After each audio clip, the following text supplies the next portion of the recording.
Yun mga paps, bali sa TV stand naman tayo mga paps. So bali yung una naming ina-assemble ho dito ay yung baseboard niya muna. So matapos natin ma-assemble yung baseboard mga paps, isusunod na ho natin yung siding. So bago yan mga paps, bali ho yung sukat ho nito ay bali ang lapad ng TV stand na to mga paps ay 50 centimeters at ang kabuuang haba naman nito mga paps ay 300 centimeters at ang taas naman nito ay 240 centimeters. So bali uunti-unti natin dito mga paps no na malagyan ho ito ng shelves at ma-form natin to bilang isang TV stand. So bali yung gamit namin dito na mga tools mga paps ay old school lang no. Hindi ho tayo gumamit dito ng mga rechargeable na drill. So hindi ho tayo gumamit na bali nasa martilyo pa rin lang ho tayo. Pero ang pinagkaiba lang ho ay may circular saw na tayo na ginagamit para ho mabilis ho yung pagtatabas natin dito. Bali ang video na to mga paps no ay para lang ho dun sa mga gustong matuto at sa mga gustong magka-idea. Bali po tungkol dito sa ganitong gawain. At kung ikaw naman ay veterano na, pakisuportahan na lang po ang video ito at pakishare. So dito mga paps, unti-unti natin itong madibisyonan at saka malagyan ng shelves.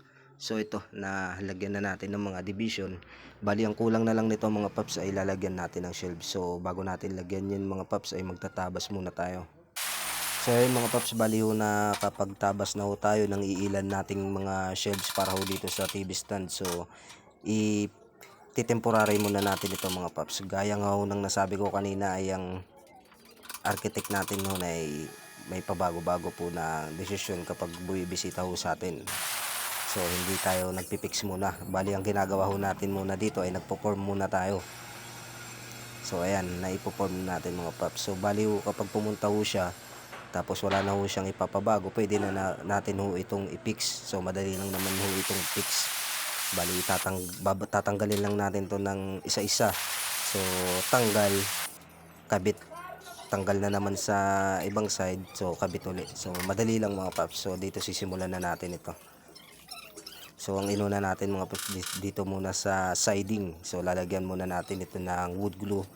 Ang wood glue na ginamit namin dito mga paps ay stick wheel.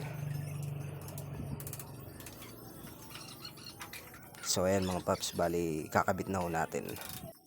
At dito mga paps, matapos naman ho natin maikabit ito at malagyan ho ng glue.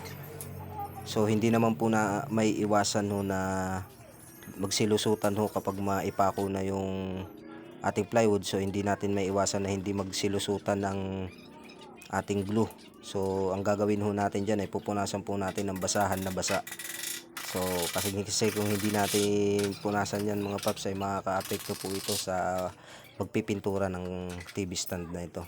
So maapektuhan po yung trabaho nila kasi nga po yung ating glue kapag tumigas ay mahirap tanggalin. So dadagdag sa trabaho nila. So ang gagawin natin mga paps, bali pupunasan natin, tatanggalin natin yung mga glue sa mga corner niya.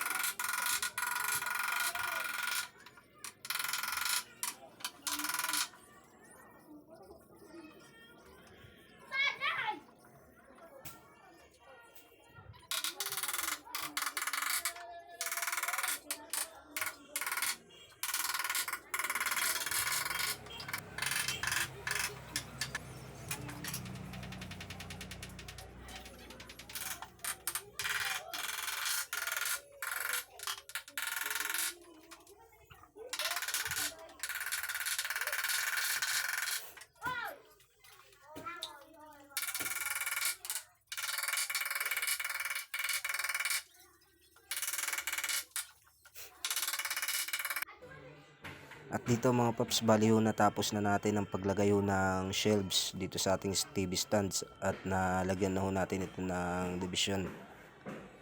So ang isusunod ho na gagawin dito mga paps ay backing board. So may backing board po ito kasi nga po ay movable lang ho ang TV stand na to. So hindi natin ito pwede na hindi lagyan ho ng backing board. So ayan mga paps, bali may backing board na ho ito.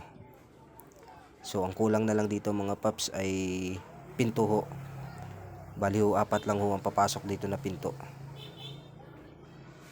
So ayan mga paps, bali ho may pinto na ho yung magkabila ang baba niya. So lalagyan naman natin ng pinto itong magkabilang gilid. So ayan na ho yung pinaka ano niya mga paps, no. Bali ho, hindi pa po namin ito nalagyan ng